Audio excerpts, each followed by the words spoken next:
अच्छा, बिस्मिल्लाहिर्रहमानिर्रहीम। एक मरतबा फिर आपकी खिदमत में हाजिर हूँ एक नए वीडियो के साथ, atomic number plus mass number. आज का हमारा टॉपिक है atomic number and mass number. Class 9 chemistry है ये। तो पहले हमें डिस्कस करना है एटॉमिक नंबर।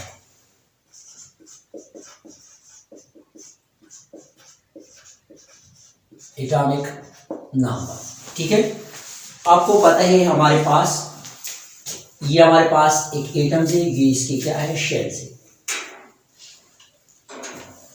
एटम्स और इसकी शेल्स है। इस एटम्स के अंदर आपको पता है फंडामेंटल पार्टिकल होते हैं। फंडामेंटल पार्टिकल हुए हमारे पास इलेक्ट्रॉन, प्रोटॉन और साथ ये हमारे पास फंडामेंटल पार्टिकल है न्यूट्रॉन। ये एक एटम्स के अंदर है। इलेक्ट्रॉन के ऊपर माइनस का चार्ज जबकि प्रोटॉन के ऊपर प्लस का चार्ज होती है। प्रोटॉन प्रेजेंट होते हैं, याद रखिए, प्रोटॉन और न्यूट्रॉन एक एटम्स की न्यूक्लियस में प्रेजेंट है, जबकि इलेक्ट्रॉन जो है ये शेल्स में रिवॉल्यूशन करते हैं। ये इलेक्ट्रॉन है जो कि शेल में इस तरह रिवॉल्यूशन करते हैं, ठीक है। शेल्स के अंदर मौजूद शेल्स में इलेक्ट्रॉन रिवॉल्यूशन करते हैं। अब आपको पता है ये न्यूक्लियस के अंदर हमारे पास क्या है, प्रोटॉन है और न्यूट्रॉन है। तो इसका ये प्रोटॉन्स को याद रखिए, एटॉमिक नंबर को हम रिप्रेजेंट करते हैं Z से, यानी Z equal to number of proton. Z जो है ये बराबर है किस चीज की, प्रोटॉनों की। Z हम ये बताते हैं कि ये नंबर ऑफ प्रोटॉन है। अगर इसका हम डिफिनीशन लिख दे, डिफिनीशन हमारे पास इस तरह हो जाएंगी। आपको पता है, पहले एक पॉइंट हम क्लियर करते हैं। एक एटम के अंदर ये प्रोटॉनों के ऊपर प्लस का चार्ज होते हैं, जबकि इलेक्ट्रॉनों के ऊपर माइनस का साइन होती है। तो plus minus according to the rule of maths ये कैंसिल हो जाते हैं और हमारे पास एक एटम जो होते हैं ये बनती है न्यूट्रल। ये याद रखिए, एटम हमारे पास न्यूट्रल है, ठीक है। अच्छा, तो इसके अगर हम डिफिनीशंस की बात करें, डिफिनीशन हमारे पास the number of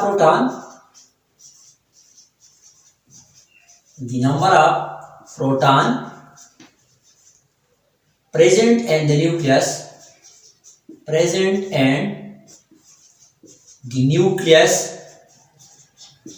of an atom is called atomic number। किसी एटम्स की न्यूक्लियस में जितने प्रोटॉन प्रेजेंट होते हैं इसको हम बोलते हैं एटॉमिक नंबर। एक एटम की न्यूक्लियस में जितने भी प्रोटॉन होते हैं इसको हम बोलते हैं एटॉमिक नंबर। फॉर एग्जांपल मैं कहता हूं कि कार्बन है, लेट्स सपोज कार्बन जो है, कार्बन का एटॉमिक नंबर 6 है। उनका इसमें इस कार्बन की न्यूक्लियस में मौजूद है 6 प्रोटॉन। क्या मौजूद है? 6 प्रोटॉन मौजूद है। तो इस टाइम इसको ये याद रखिए, इसको हम बोलते हैं कि ये इसका एटॉमिक नंबर 6 है। और एक पॉइंट याद रखिए कि ये जो एटॉमिक नंबर होते हैं इसको हम आइडेंटिफिकेशन नंबर भी बोलते हैं। क्या नंबर बोलते हैं? Identification number. उनका इससे हम इसकी क्या करते हैं, आइडेंटिफिकेशंस करते हैं। उनका एक एटम्स के ऊपर जो भी चार्ज, जो भी नंबर्स लिखे होते हैं, यानी एक एटम में बार नंबर इसकी यहाँ पर लिखा है कि 6 है, तो इसको ये 6 ये रिप्रेजेंट करते हैं कि इसमें 6 प्रोटॉन है और ये इसका एटॉमिक नंबर है। या फॉर एग्जांपल ऑक्सीजन है, लेट्स सपोज ऑक्सीजन का एटॉमिक नंबर तो 8 है, उनका इसमें मौजूद है ऑक्सीजन के अंदर 8 प्रोटॉन। क्लियर है? अब इसके बाद हमने मास नंबर को पढ़ना है। मास नंबर, ठीक है। अब हमने स्टार्ट करना और इसके बाद पढ़ना है मास नंबर। मास नंबर याद रखिए, इसको हम रिप्रेजेंट करते हैं ए से। अब मैंने यहाँ पर एक डायग्राम ड्रा किया। ये हमारे पास एक डायग्राम है और इसमें मैंने कहा कि यहाँ पर प्रोटॉन है और इधर न्यूट्रॉन है और इधर सेंटर में न्यूक्लियस में इसकी यानी शेल्स में इसकी क्या है, न्यूक्लियस में सॉरी शेल्स में इसकी क्या है, इलेक्ट्रॉन प्रेजेंट, रिवॉल्यूशन करती है। अच्छा, अब हमारे पास ये याद रखिए, यहाँ पर प्रोटॉन और न्यूट्रॉन, इस मास नंबर को याद रखिए न्यूक्लियर नंबर भी बोलते हैं। न्यूक्लियर नंबर, ठीक है, इसको हम न्यूक्लियर नंबर भी बोलते हैं। अब एक एटम की न्यूक्लियस में, ये न्यूक्लियस है, इसकी न्यूक्लियस में जो प्रोटॉन और न्यूट्रॉन होते हैं, इसको हम प्लस करें तो हमारे पास बनते हैं मास नंबर। यानी डिफिनीशन ये होगी, the sum of number of proton and neutron present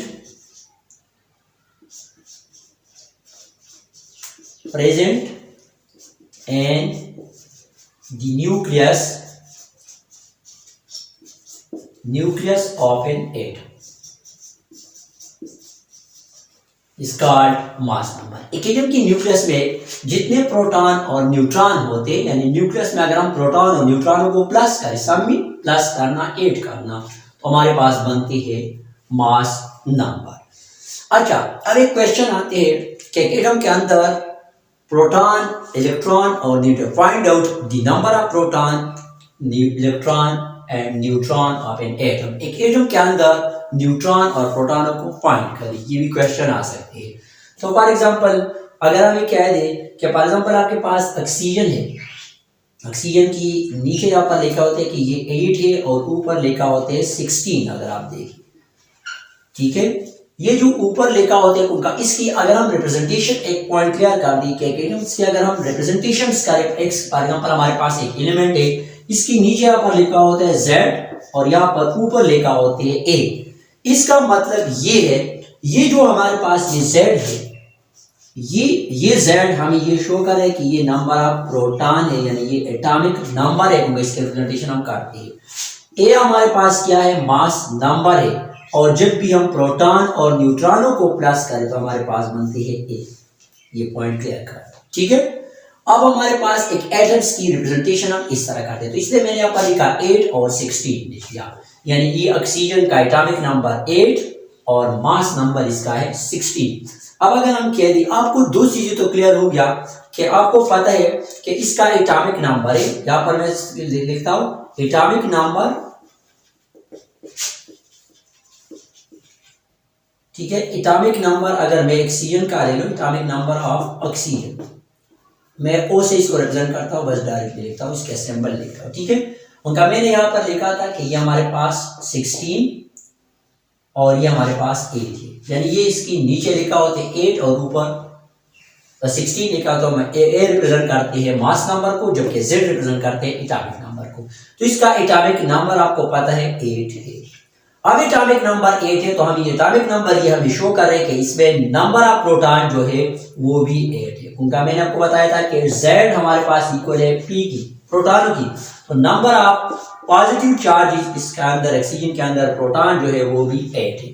अब the number of proton is always equal to number of electron, क्योंकि मैंने आपको बताया था कि प्रोटॉन और इलेक्ट्रॉन आपस में इक्वल, दोनों को हम कैंसिल करते हैं तो हमारे पास न्यूट्रल पार्टिकल बनते हैं। तो इसमें नंबर ऑफ इलेक्ट्रॉन भी है, उनका number of proton is always equal to number of electron, तो हमारे पास ये भी बन जाती है। अब दूसरी चीजें हमने इसमें फाइंड कर दिया, प्रोटॉन और इलेक्ट्रॉन, लेकिन अब हमारे पास एक और फंडामेंटल पार्टिकल रह गए, और वो फंडामेंटल हमारे पास क्या है, पार्टिकल्स क्या है, वो हमारे पास है न्यूट्रॉन। तो हमारे पास न्यूट्रॉन याद रखें, मैंने आपको बताया कि A equal to P, P की जगह नंबर, या मैं इस तरह लिख सकता हूं कि P की जगह मैं Z लिख सकता हूं, प्लस यहाँ पर नंबर ऑफ न्यूट्रॉन को हम N से ये भी लिख सकता हूं, या इवन आप ये भी अगर यहाँ पर आप P लिख दिए तब भी आपके पास ये चीज क्या हो जाएगी, नंबर ऑफ न्यूट्रॉन, ठीक है। अब आपको पता है, लेकिन अगर मैं इसको इस तरह लिख दूं ताकि आपको Z के बारे में, Z में एटॉमिक नंबर, अब आपको पता है ये प्लस में है, उस साइड पर जाएंगी ये क्या हो जाएंगी, माइनस में, क्योंकि हमने फाइंड करना है नंबर ऑफ न्यूट्रॉन, N को हमने फाइंड करना है, तो A माइनस Z, इस मास नंबर से Z को माइनस कर दी, एटॉमिक नंबर को मतलब माइनस कर दी, हमारे पास इसका मास नंबर है 16, तो ये इस तरह नीचे आ जाएंगी, और एटॉमिक नंबर इसका है 8, तो इसको इससे माइनस करें तो हमारे पास बनते हैं 8, मतलब एक एटम्स के अंदर नंबर ऑफ न्यूट्रॉन, ऑक्सीजन के अंदर नंबर ऑफ न्यूट्रॉन जो है वो 8 है, जबकि नंबर ऑफ प्रोटॉन इसमें कितने हैं, 8 है, और नंबर ऑफ इलेक्ट्रॉन भी इसके अंदर 8 है। तो ये हमारे पास था नंबर ऑफ न्यूट्रॉन्स और इलेक्ट्रॉन, प्रोटॉन, ये हमने फाइंड होगा, इस पर क्वेश्चन आता है कि find out the number of proton, electron and proton, ये हमारे पास क्वेश्चन इस पर आते हैं। तो ये हो गया, ये हमारा था